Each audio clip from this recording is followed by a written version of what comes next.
My husband's funeral was 3 days ago. Today, his sister called to uninvite me from my own life. She told me Richard was planning to divorce me, a lie as cold and calculated as the woman herself.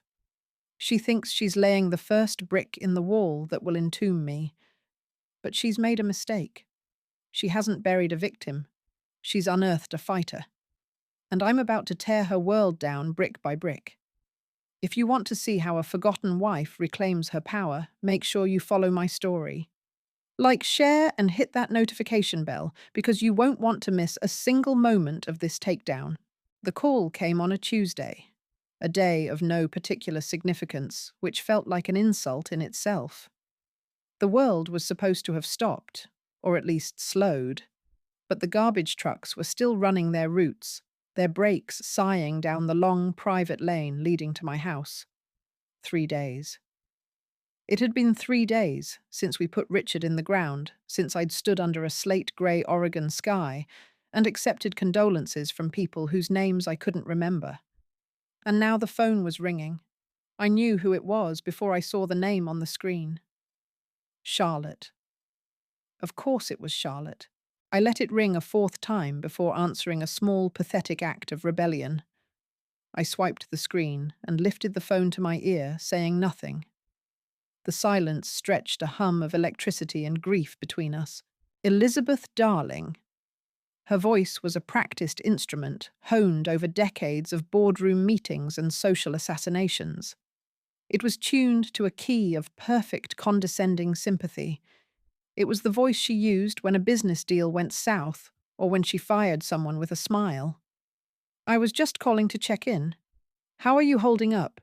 I'm here, Charlotte, I said. The words felt like gravel in my mouth. My voice was a stranger's, rough and unused. Of course you are. So brave. You've always been so stoic, she purred.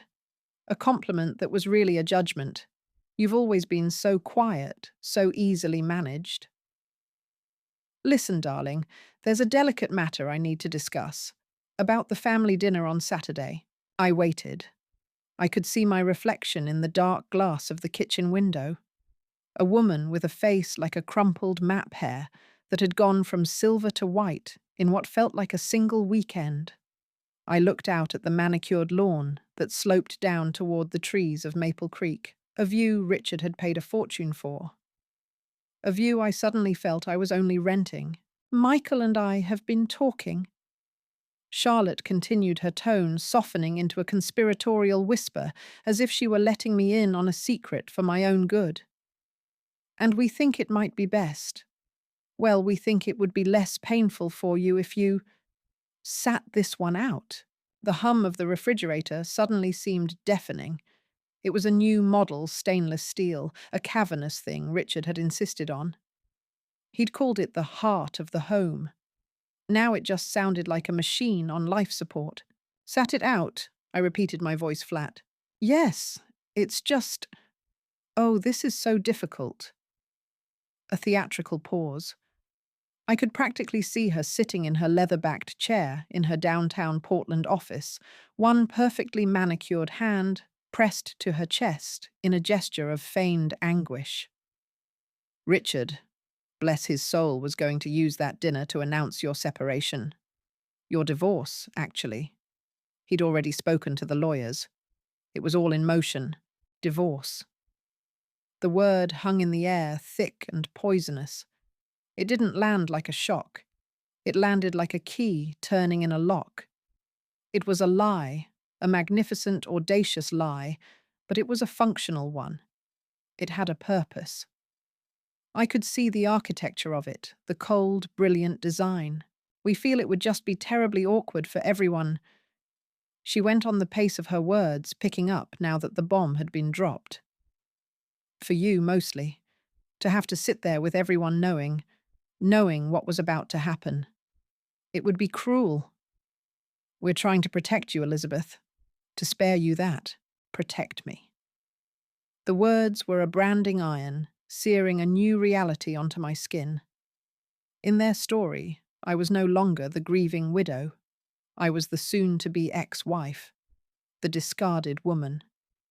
It was a demotion, a stripping of rank. It was the beginning.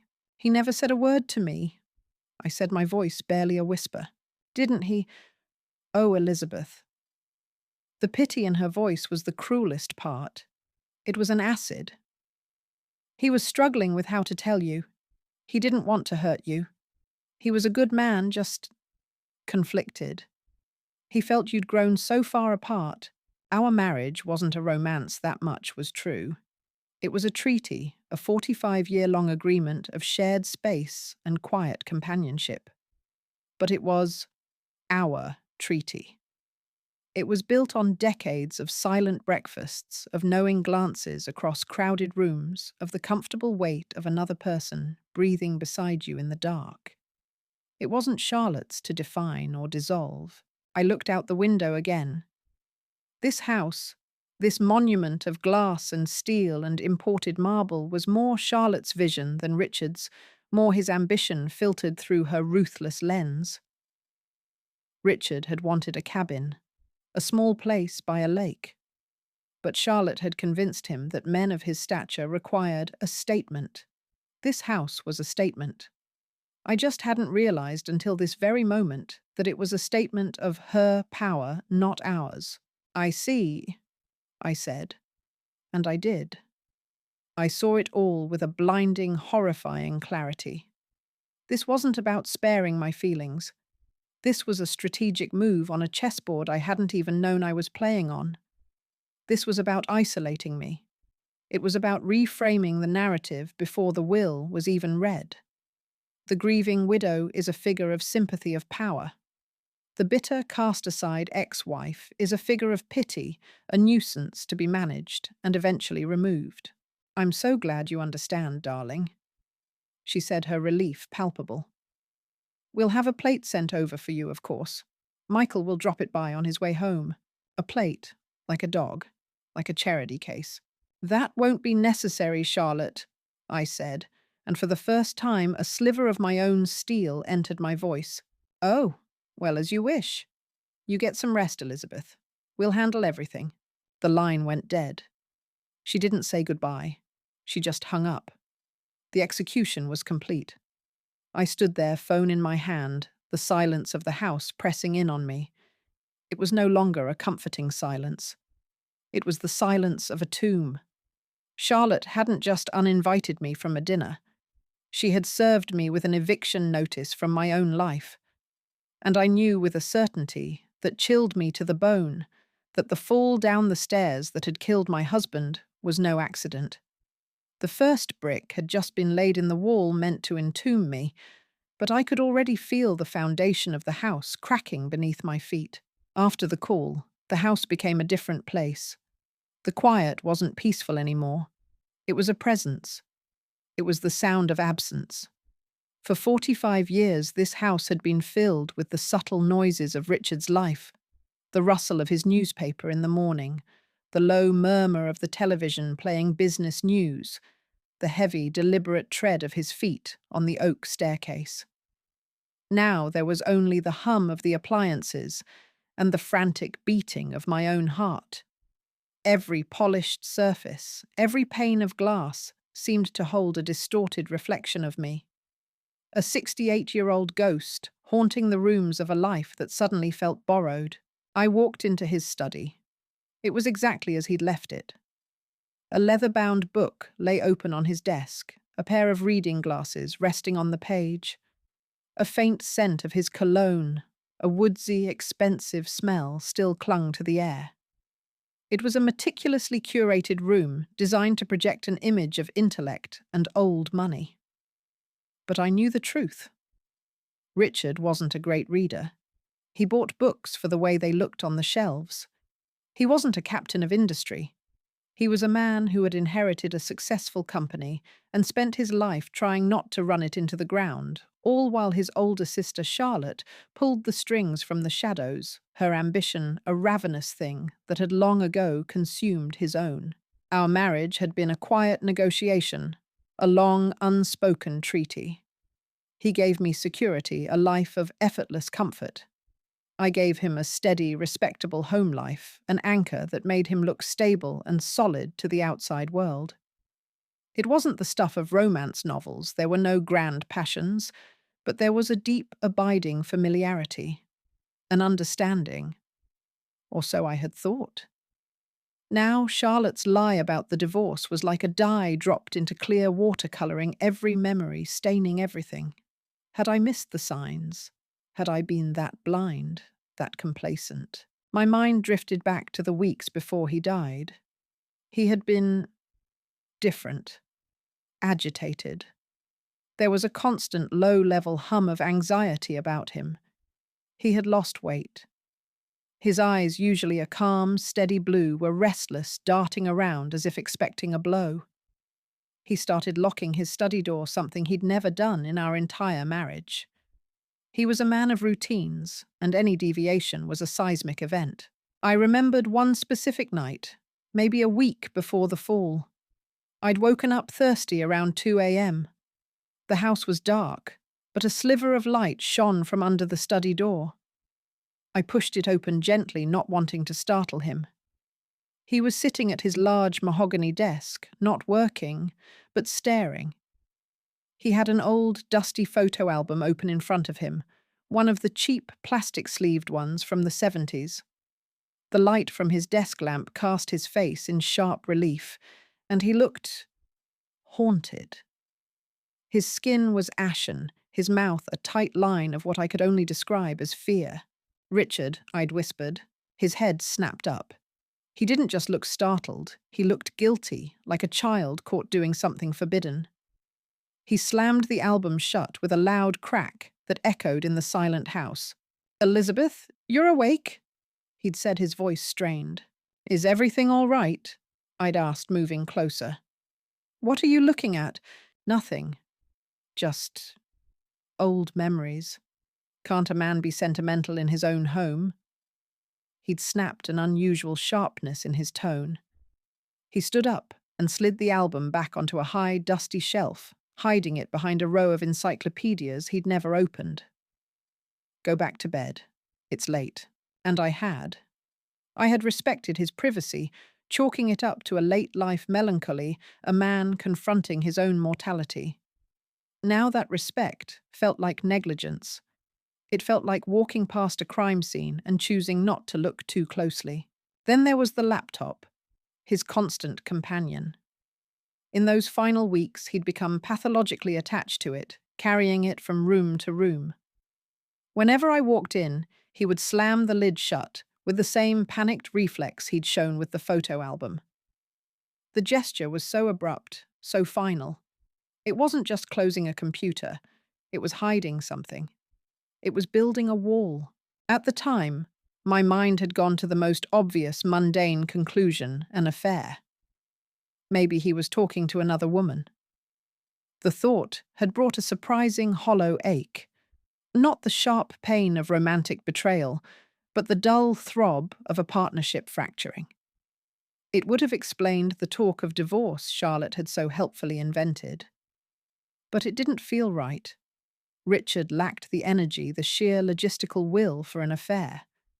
His anxieties felt deeper, older.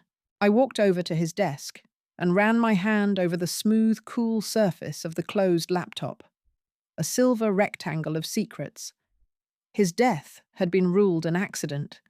He'd been coming down the grand, sweeping staircase, another of Charlotte's statement pieces, and had simply missed a step. That's what the paramedics said. That's what Michael, my own son, had repeated to me, his eyes refusing to meet mine. "He must have slipped, Mom. It happens." But Richard had navigated that staircase for 20 years. He could have done it in his sleep. And I remembered something else, a detail that had seemed insignificant in the fog of grief.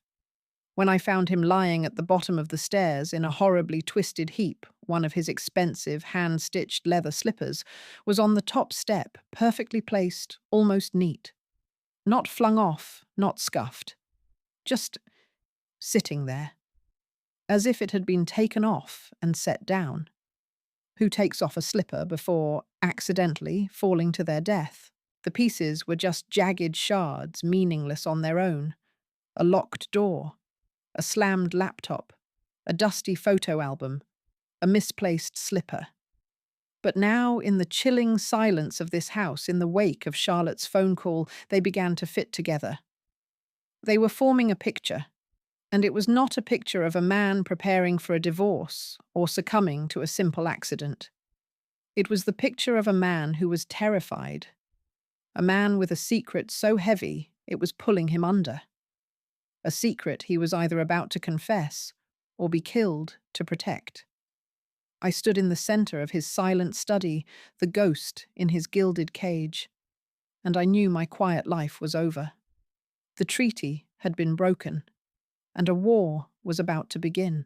My only port in this sudden storm was Lily, my granddaughter. At 16, she possessed a casual mastery of the world that both baffled and comforted me. She moved through the digital landscape as effortlessly as I moved through my garden, her mind a whirlwind of TikTok trends, social justice infographics, and an encyclopedic knowledge of true crime documentaries. She arrived 2 days after Charlotte's call, a gust of vibrant, youthful energy in the stagnant air of my house. She came under the pretense of setting up the new tablet Michael and Sophia had given me for my birthday, a sleek, impersonal gift that had been sitting in its box for weeks. "Grandma Liz, you can't just let this thing become a paperweight," she said, pulling the tablet from its packaging with an expert flick of her wrist. "You need to be connected. I'll get your email on here. Put Facebook on it so you can see what Aunt Sophia is posting about her inspirational morning jogs." She rolled her eyes, and I felt the first genuine smile in a week tug at the corners of my mouth. Lily saw through Sophia's carefully constructed online persona as clearly as I did. We sat on the sofa, the one Richard had always complained was too soft. Lily's fingers flew across the screen, a blur of taps and swipes. She downloaded apps, adjusted settings, and explained the cloud to me for the 10th time. "It's like a big filing cabinet in the sky, Grandma. Everything just saves there." She was setting up my email when she paused, her brow furrowed in concentration. "Huh, that's weird. What is it, dear?" "It's Grandpa's account. His cloud account is still synced to the house's Wi-Fi network. It's trying to log in automatically on this new device." She explained, her tone purely technical. "We should probably log him out, disconnect it, for, privacy." Her words were practical, sensible. But a strange, cold instinct flared in my chest. A primal sense of no. My hand shot out and covered hers, stopping her thumb from tapping the log out button. "Wait," I whispered. The word felt heavy, dangerous. Lily looked at me, her sharp, intelligent eyes searching my face. She saw something there, something more than just a grandmother confused by technology. She saw the fear and the suspicion I'd been trying to hide. She didn't question me. She just nodded slowly and pulled her hand away. "Okay, what are we looking for?" she asked, her voice dropping to a conspiratorial hush. She was no longer just my granddaughter.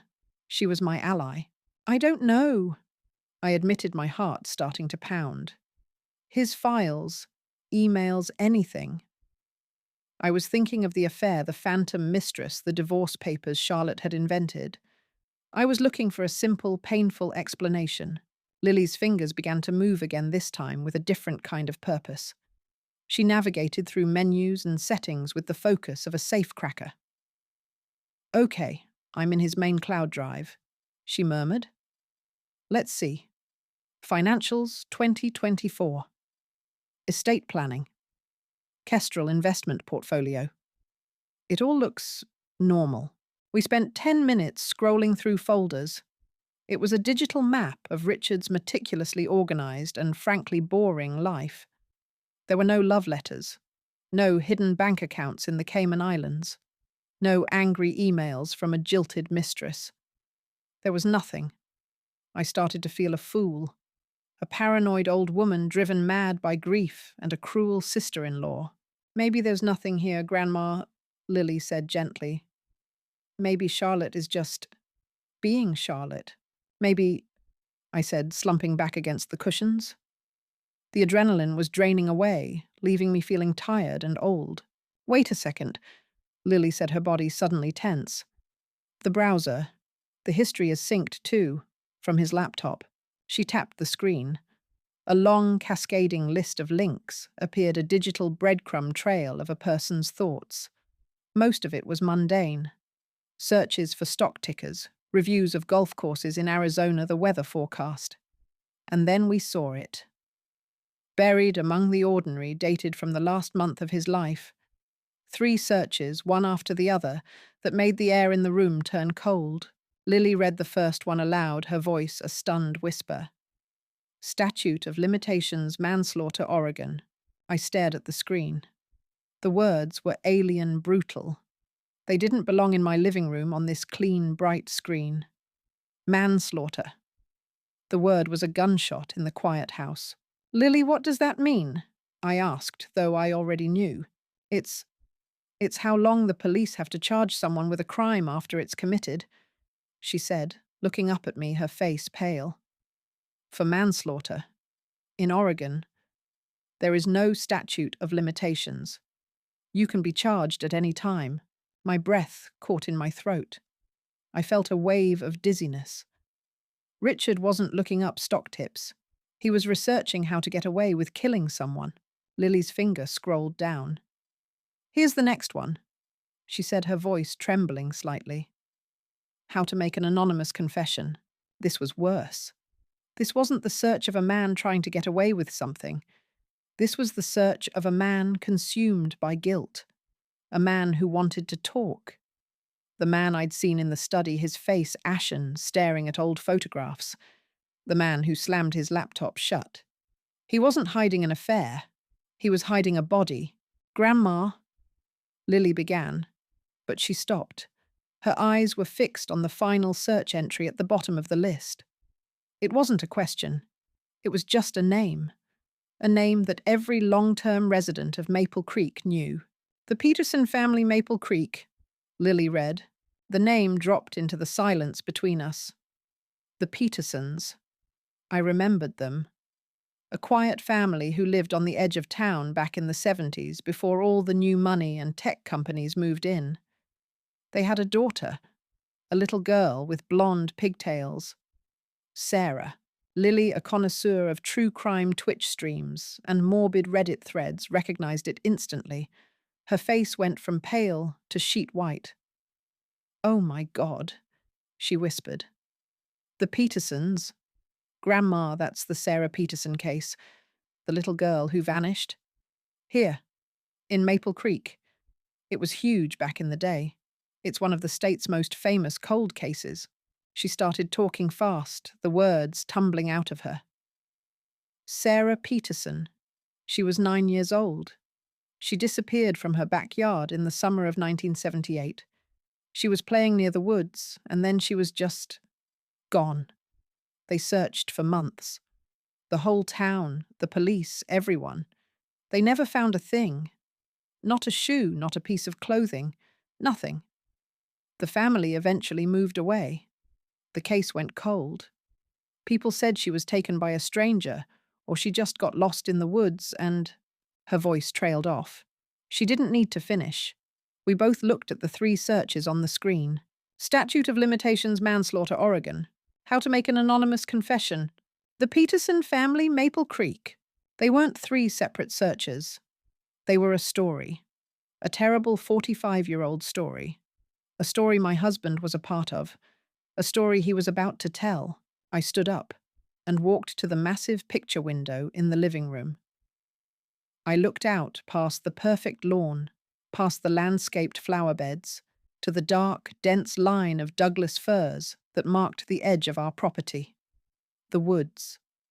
The same woods that had bordered the Petersons' property all those years ago. A sudden, horrifying realization hit me, a piece of forgotten history clicking into place with sickening precision. My father-in-law, A man as ruthless as his daughter had bought this land for a bargain in 1980, 2 years after the little girl disappeared. It had been on the market for ages. Nobody wanted to live next to the woods where a child had vanished. But he saw it as an opportunity. It was the land he bought to build the first house Richard and I ever lived in, a smaller house that was torn down to build this one. We were standing on the same ground, the exact same ground. The secret wasn't in the laptop, it was in the land. It was under my feet, and Richard knew. He knew what was buried here. Charlotte's lie about the divorce wasn't just a tactic to steal my inheritance. It was a cover story, a distraction from a much, much darker truth. His accidental fall wasn't an accident. It was a silencing. I turned away from the window, my reflection a pale, determined spectre in the glass. My grief was gone, burned away by a cold, clarifying rage. This wasn't just about a house or money anymore. This was about a little girl named Sarah. And I was going to find out what happened to her. My investigation had just begun. The silence in the house had become a physical presence, a weight in the air that muffled sound and memory. It had been days since Lily's visit, days I'd spent staring at the tablet she'd left the screen, a black mirror reflecting a woman I no longer recognized. Then the doorbell rang, a sharp, piercing sound that shattered the quiet. For a foolish, hopeful second, I thought it might be an apology, a delivery of flowers, a neighbor with a casserole. It was my son Michael, and he was not alone. He stood on the porch, his shoulders hunched inside a jacket that suddenly seemed too big for him. He wouldn't look at me. His gaze was fixed on a point somewhere over my shoulder, as if studying the molding above the doorframe. Beside him stood Sophia, his wife, a statue of polished composure. Her hand was on his arm, not in a gesture of support, but of ownership. And with them was a third person, a man in a tailored grey suit that seemed too slick for Maple Creek. He carried a leather briefcase and a smile that didn't reach his eyes. It was the kind of smile you see on a lizard just before it strikes all teeth and cold calculation. I stepped back, a silent invitation. They walked into the foyer, and my house immediately felt smaller, invaded. "Mom," Michael mumbled, his voice a low scrape. "This is Mr. Davies." Mr. Davies extended a hand. It was dry and cool. "Elizabeth. A pleasure to finally meet you. I was Richard's attorney. Well, one of them." He corrected himself with a little chuckle, as if sharing a private joke. Sophia's lips twitched in a faint, approving smile. "I had no idea Richard had another attorney," I said. My voice was steady, a small miracle. Richard had many plans in his final months. Mr. Davies said, his tone smooth and placating, the kind one uses on a child or a simpleton. He was a man preparing for a significant transition. They didn't sit in the living room. They led the way, as if I were the visitor. They convened around the heavy oak dining table where Richard and I had eaten thousands of silent meals. It felt like a tribunal. Michael sat opposite me, still avoiding my eyes, his hands clasped so tightly on the table, his knuckles were white. Sophia sat beside him, her posture perfect, her expression one of polite, predatory concern. Mr. Davies took Richard's chair at the head of the table. The symbolism was a physical blow.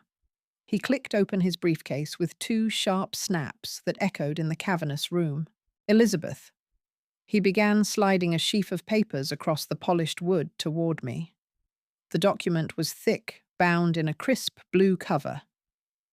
"This is a letter of intent, drafted and signed by Richard 6 weeks ago. I didn't touch it." I stared at the title embossed on the cover.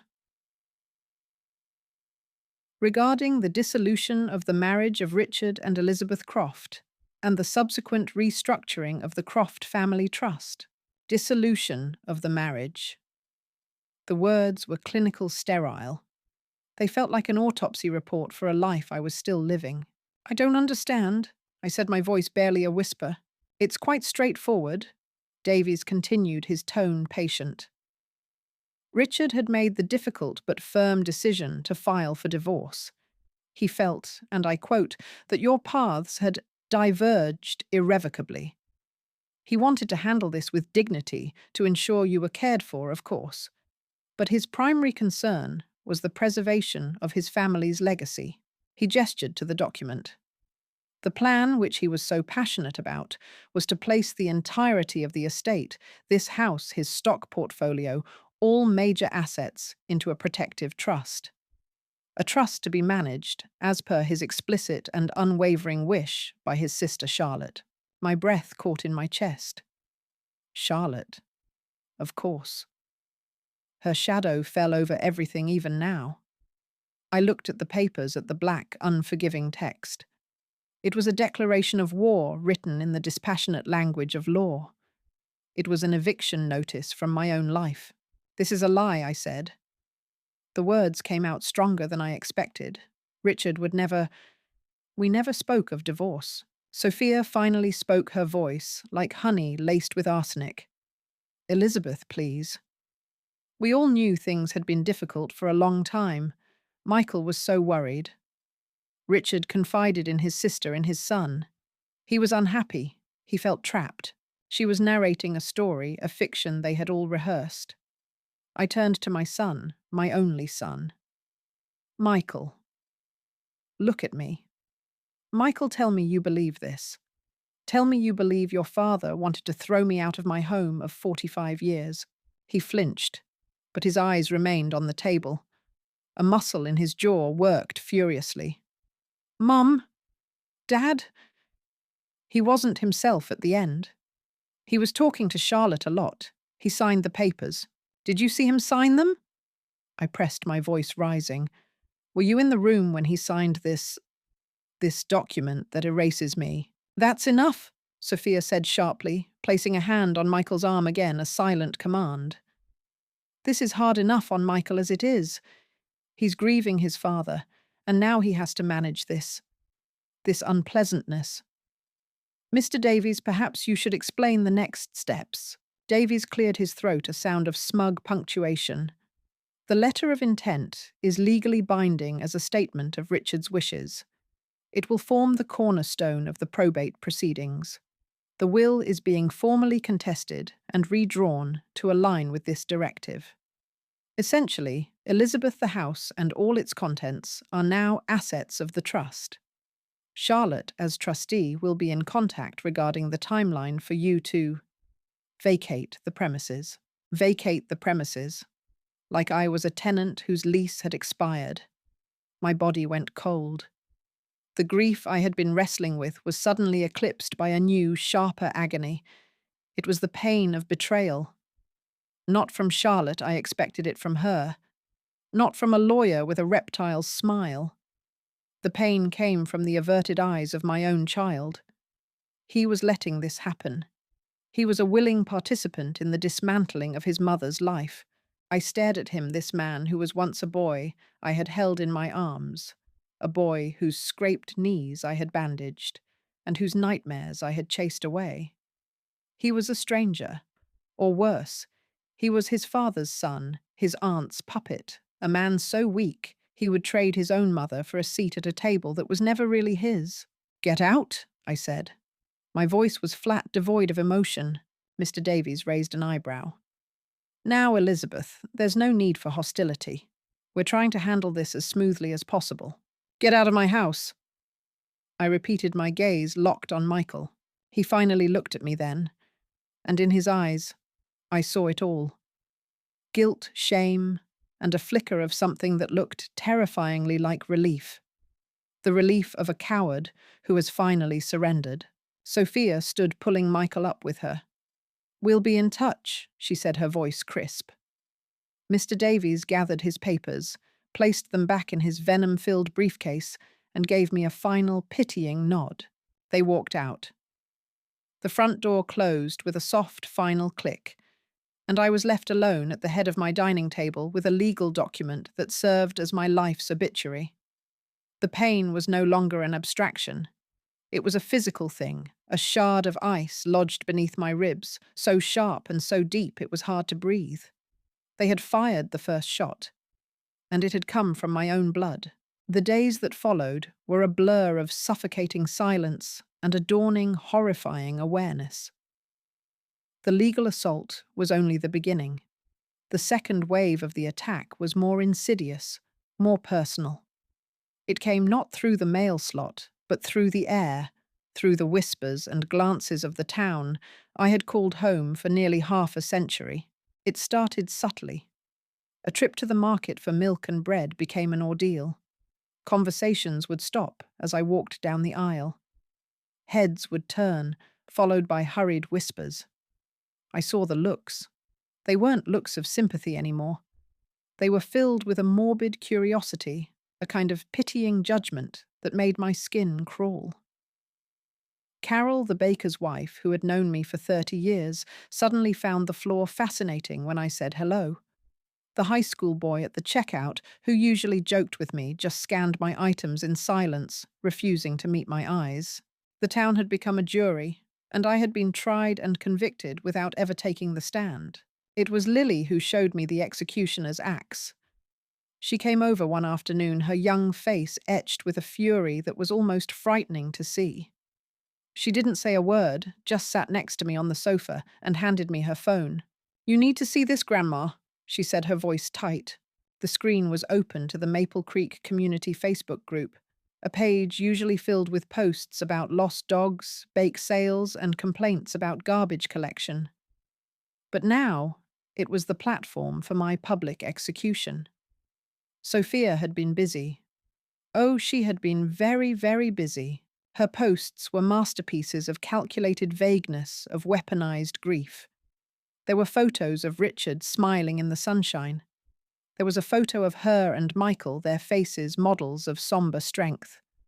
And then there were the captions. "It's been such a difficult time for our family," one read. "Navigating our grief while trying to honor a beloved man's final wishes is a path no one prepares you for. Thank you to this wonderful community for your support."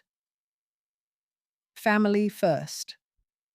Honoring his legacy. Another posted a day later, "Sometimes the hardest part of love is letting go. We are focusing on healing and moving forward just as he would have wanted. It's a tragedy when a marriage ends, but we are committed to ensuring Richard's vision for the future is respected. Please keep our family in your thoughts during this difficult transition." Difficult transition. The cornerstone of their narrative was the dinner I was banned from. They had used my absence, my forced exclusion, as proof of my instability.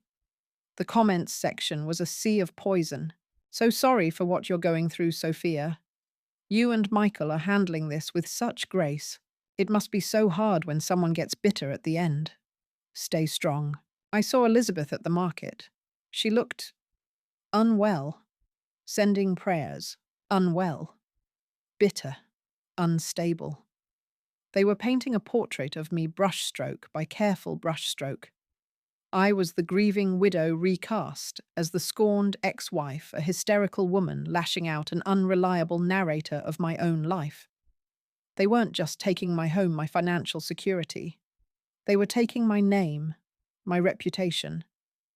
My 45 years of history in this town were being systematically erased and rewritten by a woman who saw my life as collateral damage in her quest for a bigger house.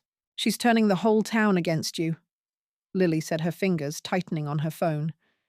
"She's making it seem like you're the one disrespecting Grandpa's memory." It's sick. I scrolled my thumb, moving numbly over the screen. There were pictures of Charlotte looking dignified and bereaved with captions about her unbreakable bond with her brother. They were building a fortress of lies, and the town was handing them the bricks and mortar. Every pitying glance, every hushed conversation was a victory for them. They were isolating me, cutting me off from my community, ensuring that when the time came for me to be thrown out of my house, no one would lift a finger to help the crazy old woman who had driven her loving husband to seek a divorce on his deathbed. I handed the phone back to Lily. A strange calm settled over me. The pain of my son's betrayal had been a hot, sharp agony. This was different. This was a cold rage. It was the quiet fury of an animal pushed into a corner. They thought they could erase me. They thought I would crumble, that I would fade away into the caricature they were creating. They had underestimated me. "They've left us no choice," I said, looking at my granddaughter. Her eyes, so bright and intelligent, were filled with a fierce loyalty that was a balm to my wounded soul. She was my only ally. "What do you mean?" she asked. I said, picking up the tablet from the coffee table, its screen still dark and reflective. "If they're going to invent a story about Richard, it's time we found out the real one." I turned on the tablet. The screen came to life, showing the desktop, the folders, the search history still logged in to Richard's cloud account. A digital ghost waiting to speak. "Let's go back to that search history, Lily," I said. "Let's look at that name again. The one that wasn't about the law." "The Petersons," Lily breathed, leaning in close. "Gia Jin, Peterson, Maple Creek."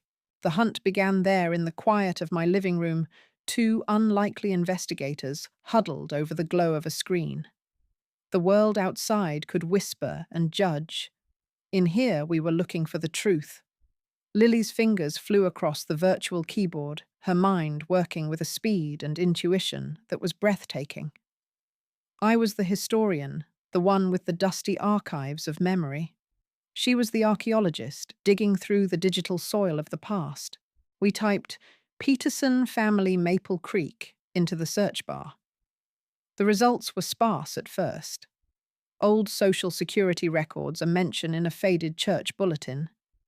But Lily was relentless. She cross-referenced the name with dates from the 70s, adding keywords like news or event. And then we found it. A digitized article from the Maple Creek Chronicle, dated October 1976. The headline was stark: "Local Girl 9 Vanishes from Woods Behind Family Home." My hand flew to my mouth. Lily clicked the link. A grainy, black and white photograph of a smiling girl with pigtails and a missing front tooth filled the screen. Her name was Sarah. Sarah Peterson. We read the article out loud, our voices a low murmur in the silent house. The Petersons were a simple working-class family. Frank, the father, worked at the old lumber mill. Mary, the mother, worked part-time at the diner. They had one child, Sarah. On a clear autumn afternoon, she had gone out to play in the woods behind their small house on the edge of town. She never came back. The story was heartbreakingly familiar, the kind of local tragedy that embeds itself in a town's psyche. There were details of the search: hundreds of volunteers combing the dense woods, police dogs, divers in the creek. They found nothing. Not a shoe, not a ribbon from her hair. It was as if the forest had simply swallowed her whole. We kept digging. We found follow-up articles. The public scrutiny, the whispers, the sheer unrelenting grief had shattered the family. A year after Sarah disappeared, they sold their house for a fraction of its worth and left Maple Creek broken. They faded into obscurity, another sad story the town eventually forgot. Why would Grandpa be searching for this? Lily wondered, scrolling through the sad, scant details of a life cut short. "It happened years before he even met you." "I don't know," I whispered, but a cold dread was beginning to seep into my bones. The name was a key, but we were still missing the lock. Lily, with her innate understanding of the digital world, had an idea. "Property records," she said suddenly. "Most county records are public and digitized now. Let's find out exactly where the Peterson house was." She navigated to the county assessor's website. It took her 10 minutes of focused, intricate searching, cross-referencing old plot maps with current satellite imagery. She pulled up an old map from 1975. A small square was marked on the western edge of town, bordering the dense expanse of the state forest. The owner was listed as Frank and Mary Peterson. Then she pulled up a record from 1980, the same plot of land. The owner was now listed as Henry Croft, Richard's father. My blood ran cold. Henry bought that land, I asked, my voice thin. Looks like it? Lily said, her own voice tight with dawning realization. He bought it for a pittance, Grandma. Just after the Petersons left, she toggled between the old map and a modern one. She zoomed in the green of the satellite image, resolving into the familiar shape of a sprawling lawn, a pool, a long, winding driveway. Our driveway, the woods, where Sarah Peterson vanished. The land her heartbroken family had fled. It was the exact plot of land Richard's father had bought the land he had given us to build our first home on. We were living on top of a ghost story. No, not a story. A grave. And the search terms on Richard's computer clicked into place with the horrifying sound of a cell door slamming shut. Toi hiu trui ku toi ngosat o Oregon. Catch thu toi andan. Gia Jin Peterson, Maple Creek.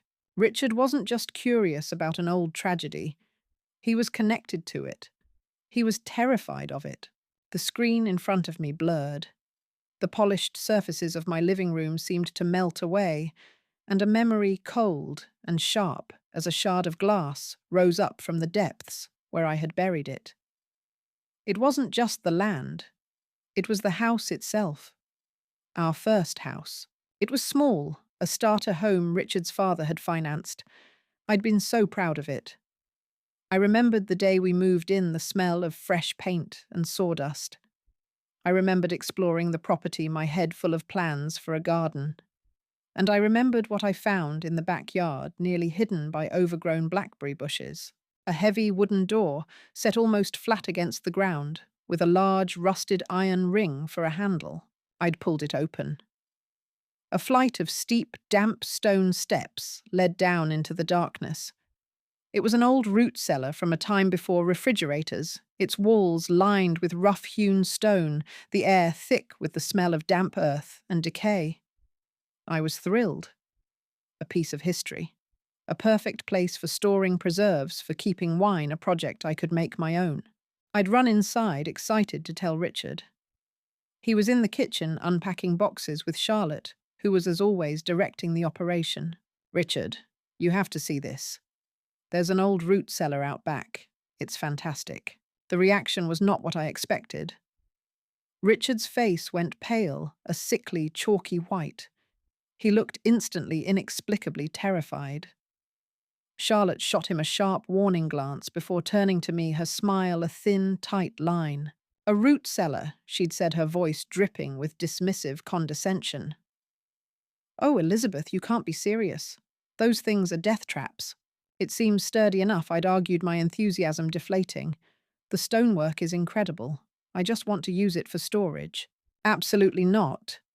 Charlotte had snapped her voice, leaving no room for debate. It's full of black mold, I can guarantee it. Structurally unsound. It's a lawsuit waiting to happen. The first thing you need to do is have it filled in. Permanently. I looked at Richard, expecting him to defend my little project, to at least consider it. But he just stood there, mute and pale, staring at his sister. He gave a weak, jerky nod.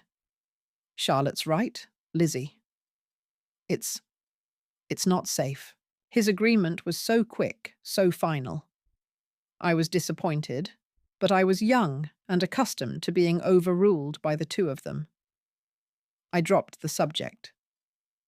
2 days later, before we had even finished unpacking the last of the boxes, a concrete truck rumbled up our new driveway. I watched from the kitchen window as workmen poured load after load of wet grey cement down into the darkness, burying my little project, burying that piece of history under tons of concrete until the heavy wooden door could never be opened again. They sealed it, entombing it forever. The memory faded, and I was back in my living room, the tablet humming on my lap. But now I saw it all with a horrifying, crystalline clarity. The land where a little girl disappeared. The cellar they were so desperate to seal. Charlotte's sharp, panicked refusal. Richard's ashen face. Years later, in the late 90s, when Richard's business took off, we had torn down that small starter house.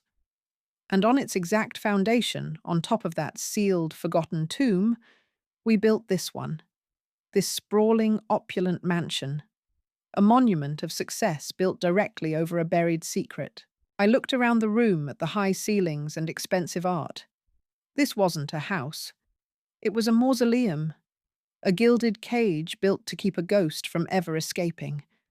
And Richard, my quiet, haunted husband, had been living in it his whole life right alongside me. He hadn't been planning to divorce me. He had been planning to confess. And they had killed him to keep him quiet. I looked at my reflection in the polished surface of the dining room table, a ghost in my own home. For 45 years, I had hosted dinners at this table. Holiday feasts, birthday celebrations, tense, silent meals with Richard. Now it was a coffin lid, and they were trying to nail it shut with me inside. Pleasantries were a luxury I could no longer afford. They were a currency of the world I used to live in, a world of quiet accommodations and polite fictions. That world was gone. It had died with Richard. Or perhaps it had never really existed at all. Charlotte and her spawn were sharks circling, smelling blood in the water. You don't reason with sharks. You don't offer them tea. You get a bigger boat or a sharper spear. My spear was a small, dusty portfolio of stocks I'd managed myself for the last 20 years. It started with a small inheritance from my mother, a pittance Richard had dismissed with a wave of his hand. Let Elizabeth have her little hobby, I remember him saying to Charlotte once, a benevolent king granting his court jester a trinket. He never asked about it. He never checked the statements. It was my money, my secret garden, in a life lived on borrowed soil. It was the only corner of my existence that his name, his approval, his suffocating presence had not touched. It was my one singular act of financial independence. Logging into the brokerage account felt like treason. My fingers wrinkled and spotted with age trembled over the keyboard. The names on the screen were old friends, a tech stock I'd bought on a whim that had soared, a reliable blue chip that paid steady dividends, an ETF Lily had recommended years ago. Each one represented a quiet choice, a small bet I had made on myself. Selling them felt like cutting off a limb, but my own survival was at stake. I clicked the button. Liquidate all holdings. A small, sterile pop-up asked for confirmation. Are you sure? Yes. I was sure. I was trading my quiet past for a fighting chance at a future. The confirmation screen appeared. The funds would be in my account in 2 business days. The garden had been raised, the soil salted. Now I could afford a weapon. I didn't look for a private investigator in the glossy ads at the back of the local magazine. Those men wore suits and promised discretion with a corporate smile. I needed someone who understood that the ugliest secrets weren't kept in boardrooms, but in basements. I found him through a series of hushed, reluctant referrals, a name passed from a disgruntled former employee of the family's legal firm to a cynical court clerk. Frank. Just Frank. His office was a 3rd-floor walk-up above a pawn shop, the kind of place where the air itself felt weary. It smelled of stale coffee, cheap cigars, and a profound, bottomless cynicism that I found strangely comforting. Frank matched the decor. He was a man folded into himself, his shoulders slumped inside a frayed tweed jacket. His eyes, however, were sharp. They were the eyes of a man who had spent a lifetime looking at the worst of humanity and was no longer capable of being surprised. He didn't rise when I entered. He just gestured with a stained coffee mug toward a rickety chair opposite his cluttered desk. There was no small talk, no offer of sympathy. I was grateful for that. Pity was a currency my family was trying to use against me, a tool to paint me as fragile and incompetent. Frank's indifference was a shield. "What can I do for you, Mom?" he asked, his voice a low, gravelly rumble. I took a breath. The words came out in a torrent, a dam of silence breaking after a lifetime. I told him everything. I started with Charlotte's phone call, her voice, like poison ivy wrapped in silk, telling me I was uninvited to my own family's gathering.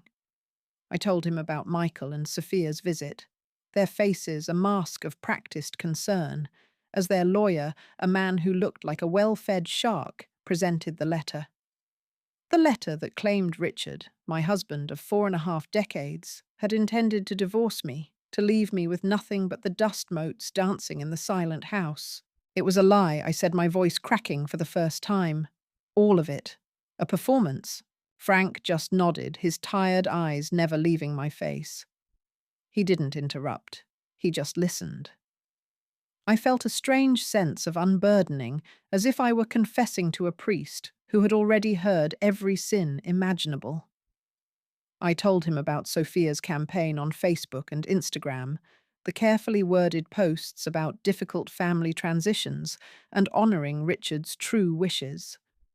The pictures of her and Michael with Charlotte, a united grieving front, while I was being systematically erased, painted as a bitter, unstable crone who couldn't accept her husband's last wishes. They weren't just taking my home.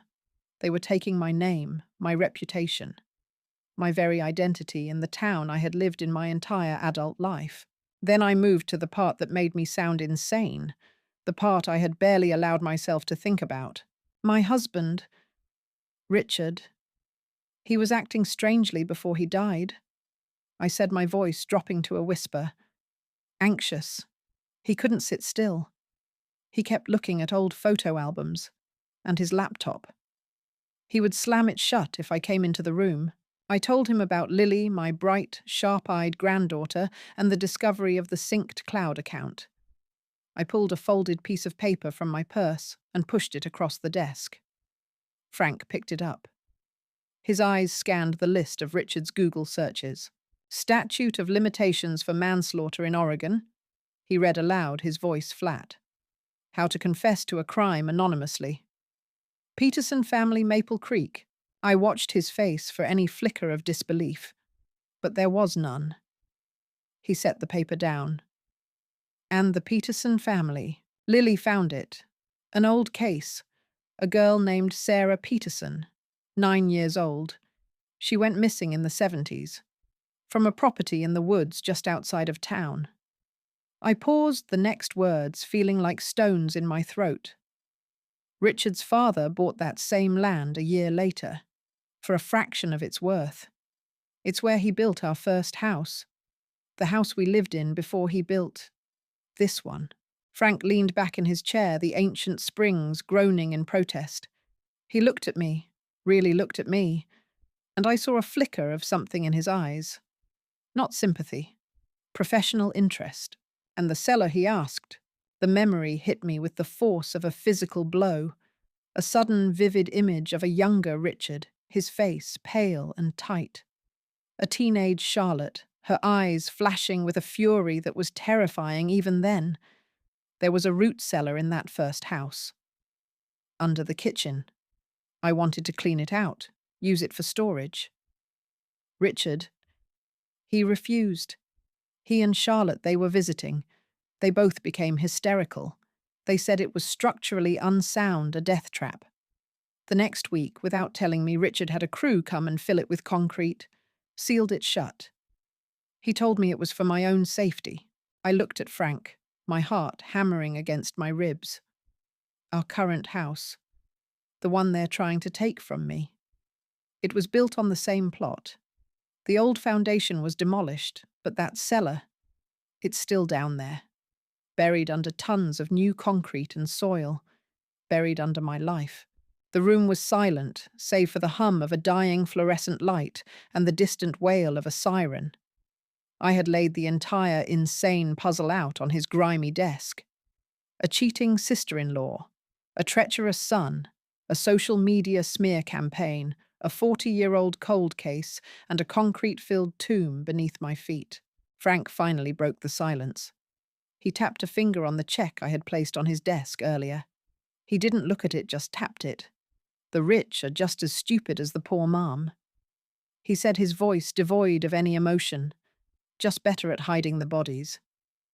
He slid the check into his drawer without counting it. I'll be in touch. The 2 weeks that followed were a unique form of torment. The silence from Frank's office was as loud as the accusations from my family. Michael called every other day, his voice a cloying blend of faux concern and thinly veiled impatience. "Mum, have you thought about what's best for everyone?" "The lawyers are waiting." This is what Dad wanted. Sophia's digital assault intensified. A new post appeared on the Maple Creek community Facebook page, a tribute to Richard that spoke of his lifelong struggle to find peace and his desire to put his house in order before the end, all but naming me as the source of his turmoil. Friends from the book club stopped calling. The woman at the grocery store checkout, who had known me for 20 years, suddenly couldn't meet my eye. I was becoming a ghost in my own town, a pariah haunted by whispers I couldn't fight. Doubt, cold and insidious, began to creep in. Had I made a terrible mistake? Had I squandered my last nest egg on a paranoid fantasy fueled by grief and betrayal? Maybe Richard really had planned to leave me. Maybe his search history was just a morbid curiosity. Maybe the cellar was just a cellar. I was teetering on the edge of believing their narrative, of accepting the role they had written for me, the confused, grieving widow lost in her delusions. Then, one rainy Tuesday afternoon, my doorbell rang. It was Frank. He stood on my porch, dripping water onto the welcome mat, looking just as tired and cynical as he had in his office. He held no file, no briefcase, just a single cheap-looking plastic bag. He stepped inside his eyes, scanning the grand, empty foyer. "Nice place," he grunted. It wasn't a compliment. It was an observation, like a biologist noting the habitat of a strange creature. He walked past me into the kitchen and placed the plastic bag on the gleaming granite island. It made a dull, clinking sound. "Richard's confessional," he said, pulling out a cheap black burner phone, the kind you buy at a gas station and throw away. It looked alien and profane, sitting on my countertop. "Where did you find it?" I whispered. "Taped to the underside of his desk drawer. The one in his home office. Amateur move. But desperate people are rarely professionals." He nudged the phone toward me. "He bought it with cash 2 months ago. There's one file on it, an unsent video. He didn't offer to stay. He just gave a curt nod and let himself out, leaving me alone with the small black rectangle that held the truth, or my final descent into madness." My hand shook as I picked it up. It was light disposable. The screen lit up with a single touch. There was one video file labeled simply, "For Elizabeth." My thumb hovered over the play icon. This was it. The point of no return. I pressed play. Richard's face filled the screen. But it wasn't the composed, controlled Richard I had known. This was a man stripped bare. His face was gaunt, his skin a pasty grey. His eyes, magnified by the camera lens, were wide with a terror so profound it seemed to hollow him out from the inside. He was in his office, the familiar mahogany bookshelves behind him, but he looked like a prisoner in a cell of his own making. He licked his lips, his breath coming in ragged gasps. "Elizabeth," he began, his voice a hoarse, broken thing. "If you are seeing this, it means I'm either dead or I've finally found the courage to tell you myself. I hope it's the latter." He squeezed his eyes shut for a moment, as if bracing for a physical impact. "I have lived a lie. Our whole life. Our home. It's all built on a lie. And it's a lie that has eaten me alive. I can't carry it to my grave." He took a shaky breath and looked directly into the lens, as if he were looking into my eyes. It was 1979. August. Hotter than hell. We were kids. I was 17. Charlotte was 16. We weren't supposed to be in those woods, the ones behind the old Peterson farm. But Charlotte, she was always daring, always pushing. His gaze drifted lost in the memory. There was a little girl there, Sarah Peterson. She was 9. She had this doll, a little porcelain thing with blonde hair. Charlotte wanted it. She always wanted what wasn't hers. They argued. Sarah was crying, holding the doll tight. Charlotte, her temper. You know her temper, Liz. It was always like a flash fire. She lunged for the doll. Sarah stumbled backward, and she fell. Richard's face contorted a mask of pure agony. A single tear traced a path down his hollow cheek. There was this sound. A crack. Not loud, just a sickening, wet little crack. Her head. It hit a large, flat rock that was sticking out of the ground.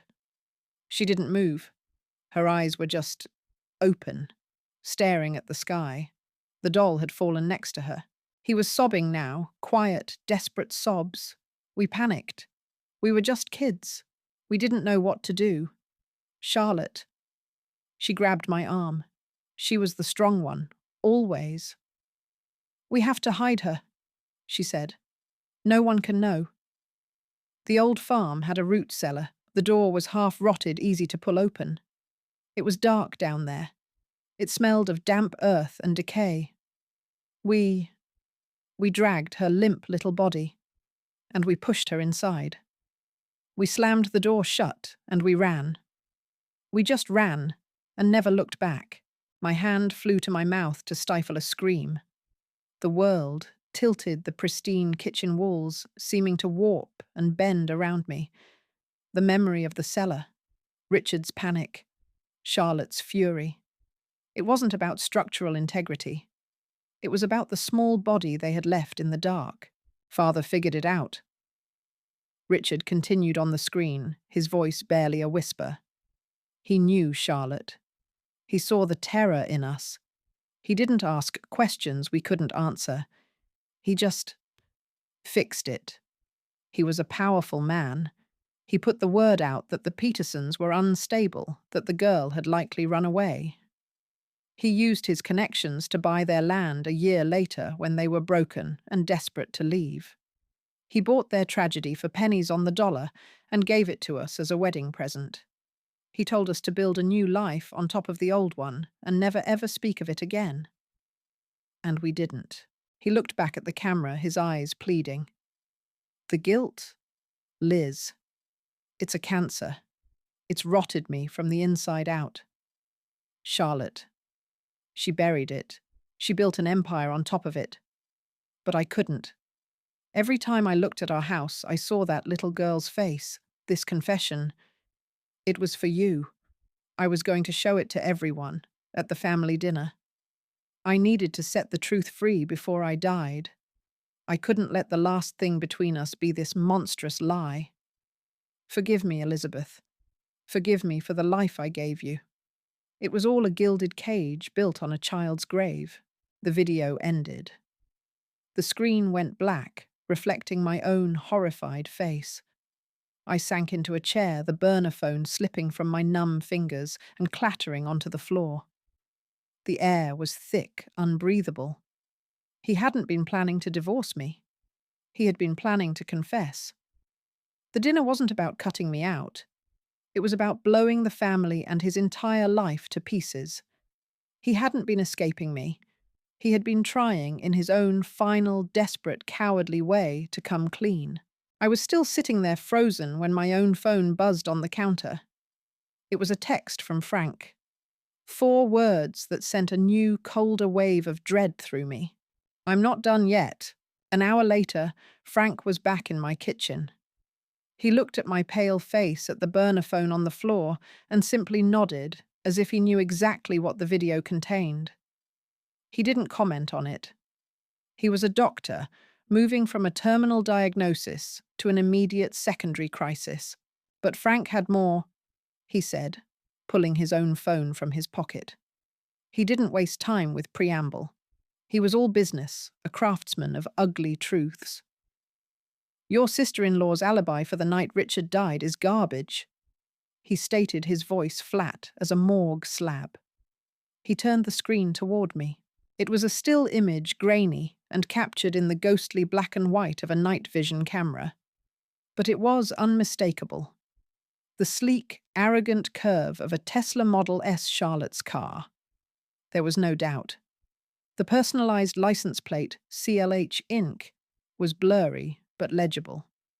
In the corner of the image, a timestamp, 9:47 p.m. The address watermark indicated it was from my neighbor's Ring camera, 2 houses down the street. Charlotte claimed to be at the Serenity Woods Spa retreat in the mountains that night.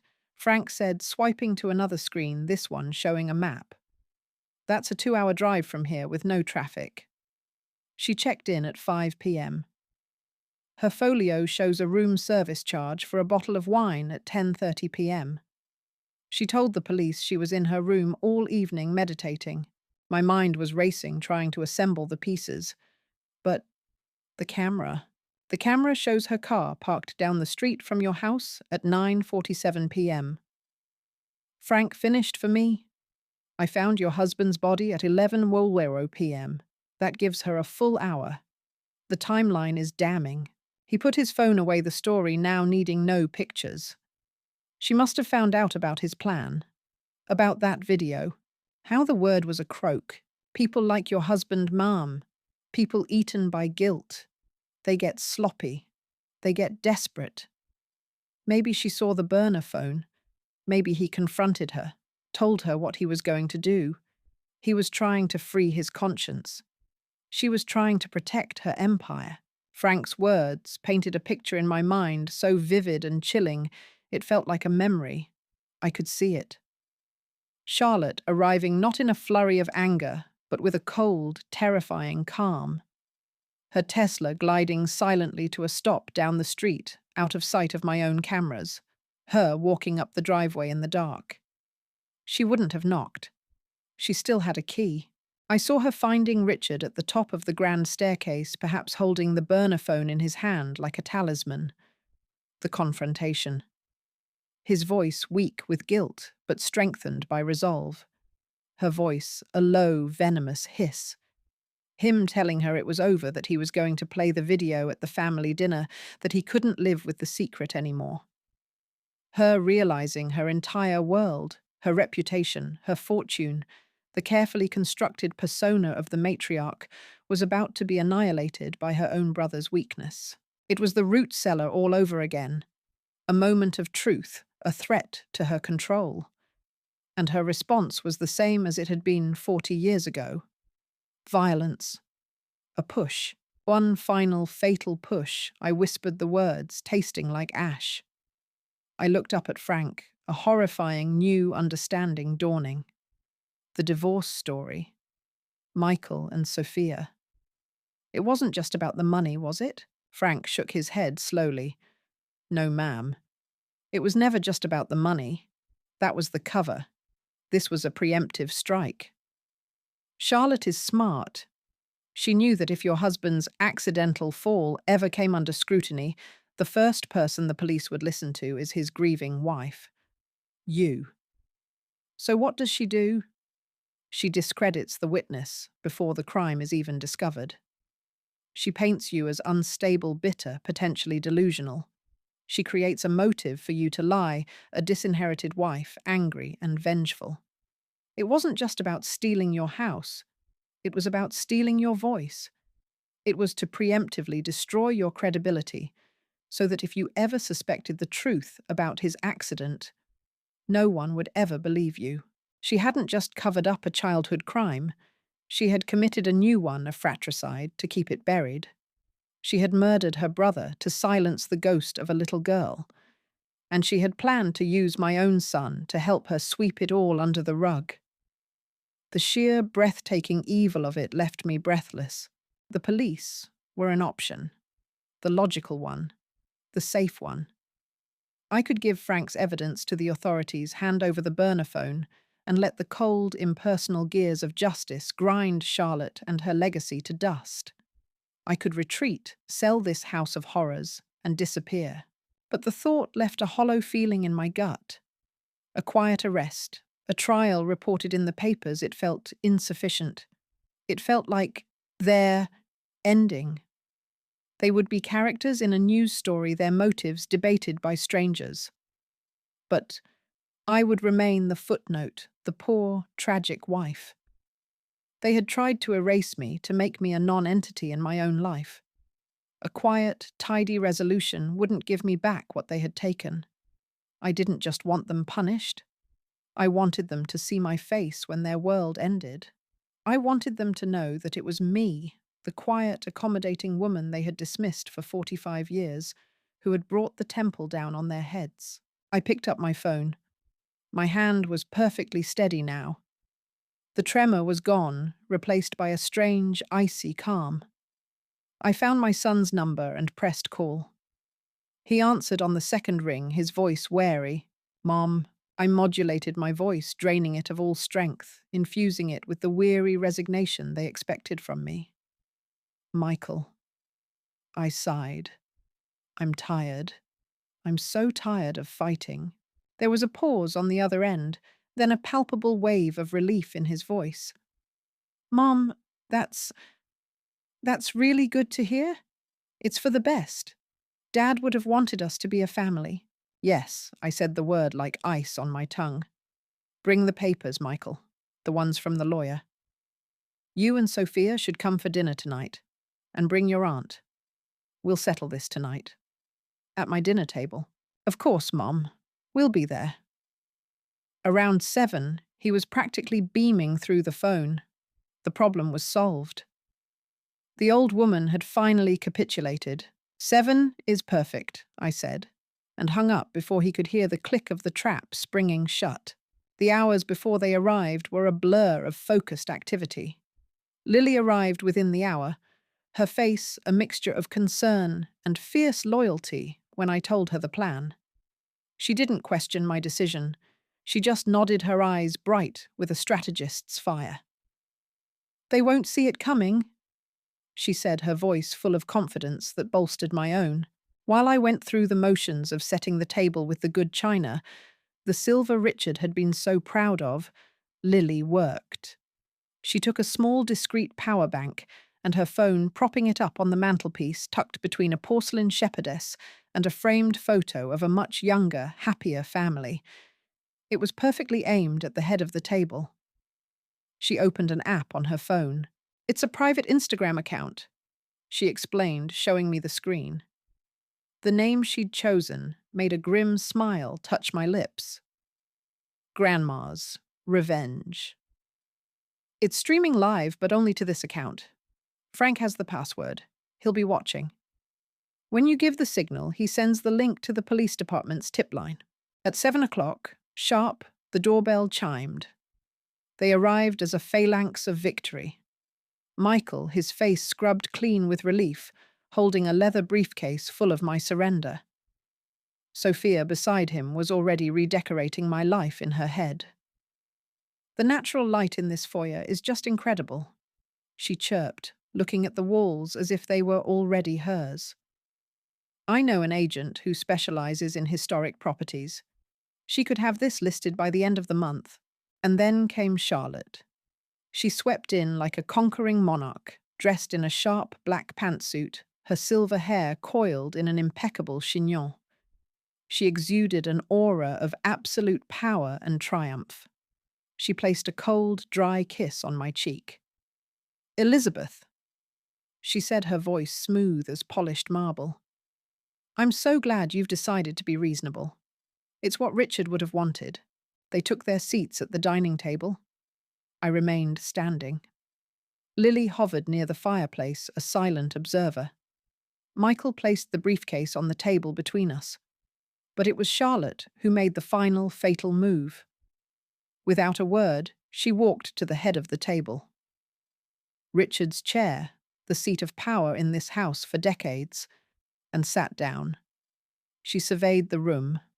My son, my daughter-in-law, my silver. My life with the placid satisfaction of a queen surveying her newly conquered land. She smoothed her napkin in her lap and looked at me, a faint, condescending smile playing on her lips, waiting for me to begin the proceedings of my own abdication. The live stream was running. The audience was waiting. The show was about to begin. The heavy oak of the dining table felt cold, a slab in a morgue. On its polished surface, I had arranged the papers from Charlotte's lawyer, a neat stack of lies bound by a paperclip. They sat waiting, patient as a predator. The air in the room was thick, suffocating, with the scent of lilies from a vase on the sideboard. Lilies Sophia had brought a gesture of cloying, false sympathy. The doorbell chimed a sound that sliced right through me. Lily, who had been sitting quietly in the wing-back chair by the unlit fireplace, her phone in her lap, gave me a small, almost imperceptible nod. I smoothed the front of my black dress, a dress I had worn to too many funerals, and went to answer it. There they were, framed in the doorway like a portrait of avarice. Charlotte stood in the centre, impeccable, in a steel grey pantsuit, her silver hair coiled in a tight, merciless chignon. She held a leather portfolio, the weapon she intended to use to execute my life. To her right was Michael, my son, his gaze fixed on a point somewhere over my shoulder, his face pale and strained. He looked like a man being led to his own hanging, and beside him, Sophia, a sharp, hungry smile playing on her lips. Her eyes, quick and dark, darted past me, already assessing the fixtures, mentally redecorating the home she was about to steal. Elizabeth Charlotte said, her voice a smooth, polished stone. No warmth, just the friction of condescension. Thank you for being so reasonable about this. It's for the best. A clean break. I stepped back, holding the door open. Come in, please. They moved past me, their collective confidence filling the space, sucking the air out of the room. They had the scent of victory on them. They walked into the dining room as if they owned it, which in their minds they already did. Charlotte took the head of the table, the chair that had always been Richard's, placing her portfolio in front of her, with a soft, definitive thud. Michael and Sophia sat opposite me, a united front of betrayal. Lily remained in her corner, a quiet observer, her thumb occasionally swiping across her phone screen. They paid her no mind. She was just a child, a piece of the scenery. Well, Charlotte began tapping a manicured finger on her portfolio. Shall we get to it? The lawyers have made this quite straightforward. You sign here and here, and the trust will be finalized. You'll be well taken care of, Elizabeth. A lovely annuity, a comfortable apartment downtown. The one overlooking the parking garage of the KFC, I said, my voice quiet. Sophia shifted uncomfortably. It has a very nice view of the city lights, Elizabeth. Of course it does. I murmured, my eyes on the stack of papers in front of me. 45 years. 45 years of shared meals at this table of arguments and laughter and long, aching silences. All to be signed away for a view of a bucket of chicken. I let the silence stretch. I watched them. Charlotte, impatient, drumming her fingers. Sophia, eager, leaning forward slightly. Michael, staring at his hands, his knuckles white. He wouldn't look at me. He hadn't truly looked at me in weeks. Before we sign, I said, and my voice was so calm it surprised even me. It was the calm of a deep, cold lake. 3 sets of eyes snapped to my face. There's something you should see. Richard. He left a message. For all of us. Charlotte's smile tightened. Elizabeth, this isn't the time for sentimentality. Richard is gone. We are dealing with practicalities now. This is a practicality, I said. I reached for the small remote control I'd placed beside my water glass. I pointed it at the 80-inch television screen mounted on the opposite wall, a screen Richard had insisted on buying for his football games. It had been black and silent for a month. I pressed play. The screen flickered to life. It wasn't a football game. It was Richard's face, tight and grey, filmed in the dim light of his study. He looked 10 years older than he had the day he died. His eyes, magnified on the giant screen, were hollowed out by a terror so profound it seemed to suck the colour from the room. The video was shaky handheld. He was alone. If you're seeing this, his voice crackled through the television's speakers, thin and reedy. It means I couldn't do it. It means I was a coward to the end. Michael made a small strangled noise. Sophia's hand flew to her mouth, her jaw slack. Only Charlotte remained perfectly still, her face a mask of controlled fury. "My name is Richard Thorne, the ghost on the screen," said his voice, gaining a desperate strength. "And I have lived with a sin for nearly 50 years. A sin that was not my own, but one I have worn like a shroud." He took a ragged breath. It was 1974, August. We were just kids, me, Charlotte, and Sarah Peterson. We were playing down by the creek behind their house. Sarah was 9 years old. The name hung in the air. Sarah Peterson. The name from the Google search. The ghost who had haunted the edges of this town for half a century. Charlotte. She always had a temper. Richard continued, his eyes darting off camera, as if the memory was playing out right beside him. Sarah had a locket, a silver heart. Charlotte wanted to see it. Sarah said no. They argued. It was stupid, a stupid childish fight. He squeezed his eyes shut. Charlotte pushed her. It wasn't hard. It wasn't... She didn't mean for it to... But Sarah stumbled back. Her feet slipped on the wet rocks at the edge of the creek. There was this sound. Richard's voice broke. A dry, rattling sob. A sound I have heard every single night for 48 years. The sound of her head hitting a large, flat stone. She didn't get up. She just lay there, in the water. Michael's face had drained of all colour. He looked like he was going to be sick. Sophia was staring at the screen, her calculating mind finally overwhelmed by pure animal shock. "We panicked," Richard's voice whispered. "Charlotte." She was terrifying. She grabbed me. She said no one would believe it was an accident. She said they'd blame us. She said we had to hide her. There was an old root cellar there on the Peterson property, barely a hole in the ground covered by a wooden door. We dragged her inside. We put her in the dark." He looked directly into the camera, then his gaze piercing, pleading. "Our father?" He found out. He questioned us. Charlotte was his favourite, his brilliant, ruthless daughter. I was the weak one. He made a choice. He protected her. He protected the family name. A few years later, when the Petersons finally gave up and moved away, broken, he bought their land. For a pittance. He bought their daughter's grave. And he gave it to me, to us Elizabeth, as a wedding gift. Our first home was built on top of that cellar, on top of that little girl. I remembered. I remembered wanting to use that cellar for storage. I remembered Richard's panicked refusal, Charlotte's cold dismissal. "It's a death trap, Elizabeth. Unstable." They had it filled with concrete a week later. They had entombed her. "I'm supposed to be at a family dinner tonight," Richard said on the screen, his face wet with tears. "I was going to play this for them. For Charlotte. For Michael. I was going to tell the truth, finally. I can't carry it anymore. It's too heavy. It's crushed me. Charlotte, I know you'll hate me, but I have to. I have to let Sarah go home." The video ended. The screen went black. The silence that followed was absolute. It was a physical weight pressing down on all of us. It was the silence of the grave Richard had just opened. Michael finally moved.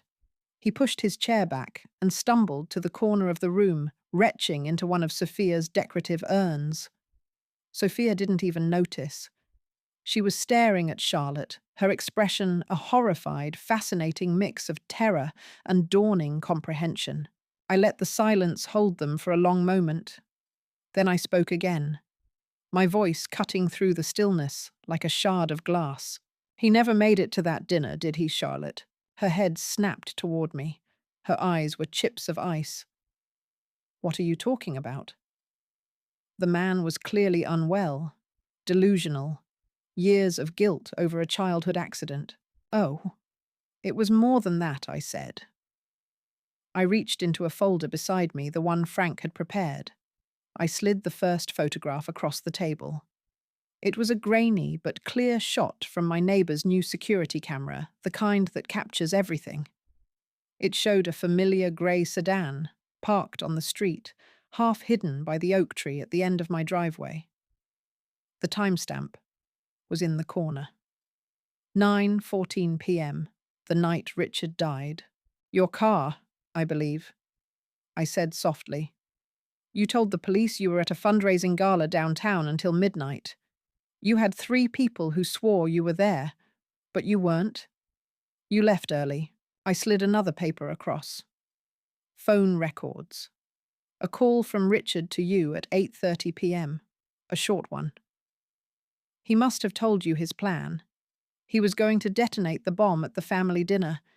He was going to destroy the perfect world you had built on a child's bones. He didn't fall. Charlotte, I said, my voice dropping lower. You came here. You came to stop him. You always had to be in control. You argued, right at the top of the stairs. He was finally standing up to you for the first time in his life, and you couldn't have that. I leaned forward, my hands flat on the cold wood of the table. I looked directly into the abyss of her eyes.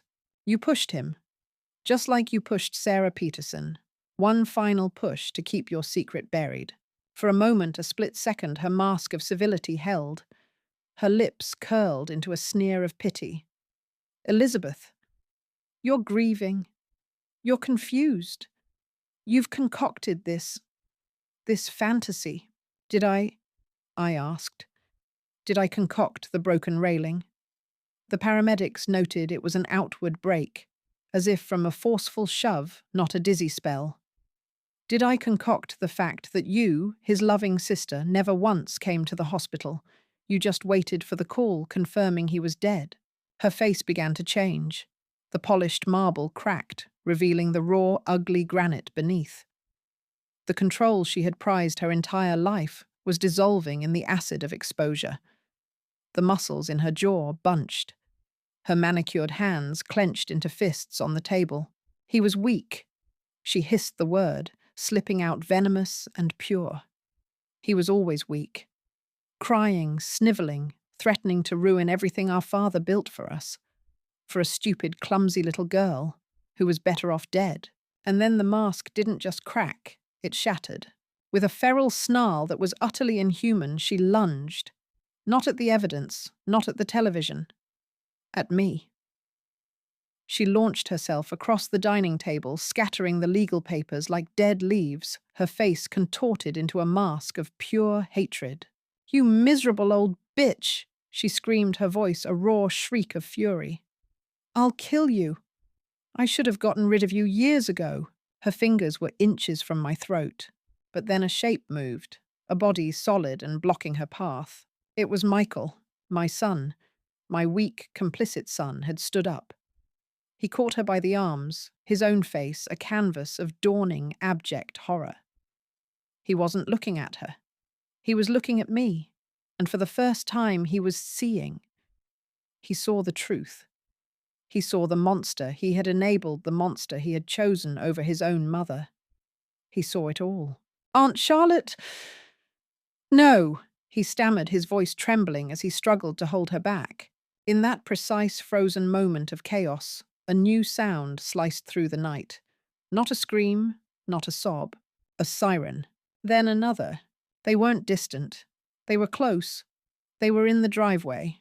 The wail grew louder, crescendoing into an unbearable shriek as red and blue lights began to strobe against the windows, painting the room in frantic, violent flashes of colour.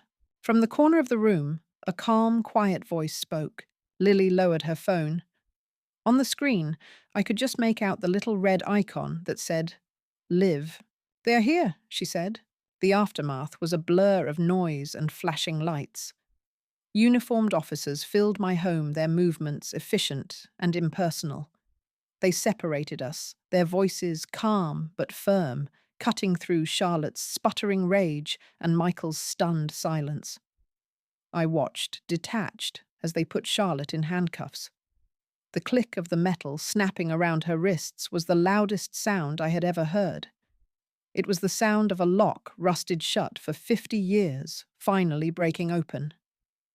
Her mask of fury had been replaced by one of disbelief. This wasn't how her story was supposed to end. The powerful Charlotte Thorne, architect of fortunes and secrets, was not supposed to be humbled by a pair of steel bracelets in her dead brother's living room. Sophia was a statue of ruin. Her ambition, a thing so sharp and bright it was almost beautiful, had been snuffed out. She stared at the flashing lights at the officers leading Charlotte away, and I could see the frantic calculations in her eyes. Not of what was lost, but of what could be salvaged. There was nothing.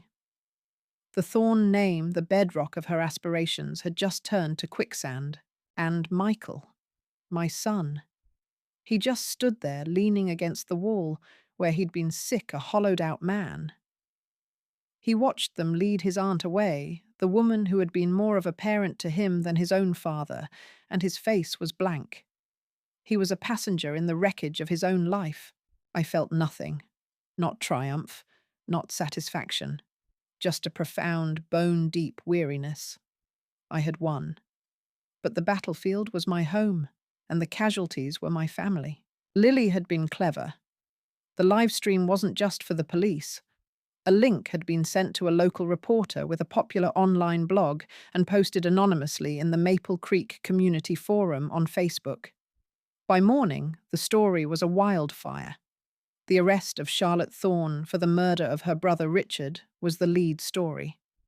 The 50-year-old cold case of Sarah Peterson was the fuel. The live stream video, shaky and raw, was the accelerant. Maple Creek feasted on it.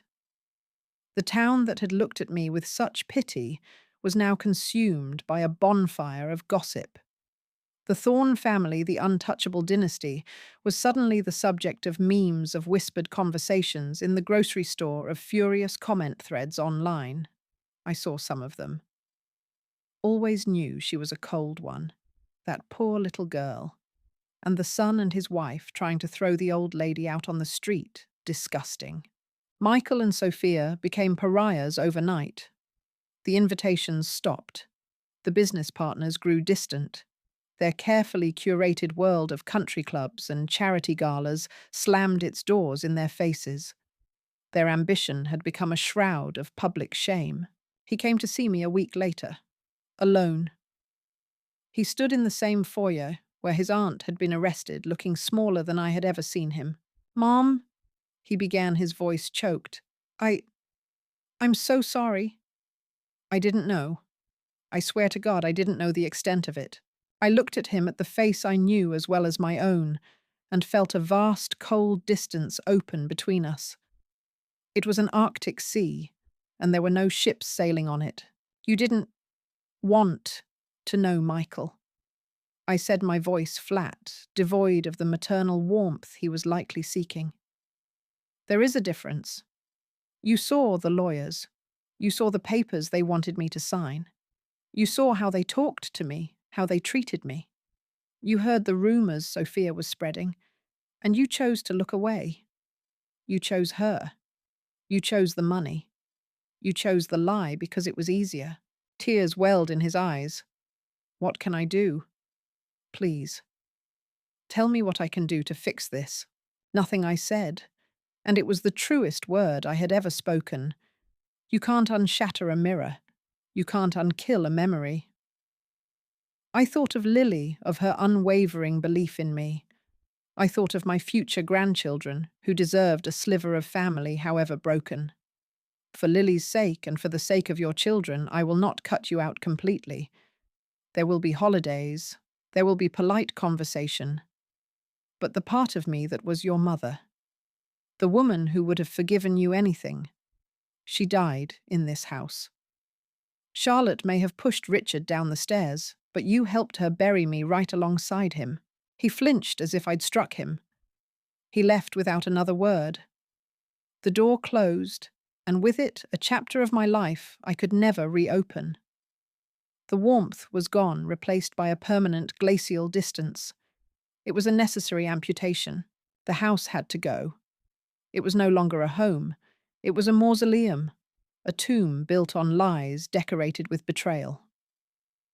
I hired an estate sale company and told them to sell everything. I walked through the rooms for the last time, not with nostalgia, but with a clinical detachment. I did not see a life well lived. I saw evidence of a crime. The armchair Richard died in. The dining table where my sentence was to be read. The walls that had absorbed 50 years of secrets. Packing was a liberation. With every box I taped shut, I was sealing away a piece of the woman I used to be. The dutiful wife. The silenced partner. The convenient victim. The final scene of my old life was standing at the living room window, watching the moving truck groan as it pulled away from the curb, turning the corner and disappearing from view. I didn't look back. The seasons turned. The scandal in Maple Creek faded from a wildfire to glowing embers and eventually to cold ash. Charlotte's trial was swift. The video, the evidence, her own confession shrieked across my dining table. It was more than enough. She would die in prison. I found myself on a different shore. The raw, wild coast of Oregon. The wind was a living thing here, whipping my hair, tasting of salt and immense cleansing distance. I stood on a cliff overlooking the Pacific, a vast, churning expanse of grey and blue that stretched to the edge of the world. It was indifferent. It didn't care about the Thorne family or the secrets of Maple Creek. It just was. Lily stood beside me, her hand tucked into the crook of my arm. She had deferred her first year of college to stay with me to help me navigate the wreckage. She was my anchor and my sail. "It's big," she said, her voice nearly carried away by the wind. I watched a wave crash against the rocks below, exploding into a shower of white foam before being pulled back into the hole. "The tide washes a lot away," I told her, and my voice felt like my own for the first time. It wasn't a wife's whisper or a mother's plea. It was just a voice. It scours the beach clean. But it also brings new things to the shore. Things you'd never expect. I was no longer Richard's widow. I was no longer Charlotte's victim or Michael's forgotten mother. All the labels that had defined me, that had been affixed to me by others, had been washed away. I was just Elizabeth. And for the first time in my entire life, that was enough. We all have a shore we need to stand on. A place where we finally hear our own name spoken by the wind. What does that shore look like for you? Share your story in the comments below.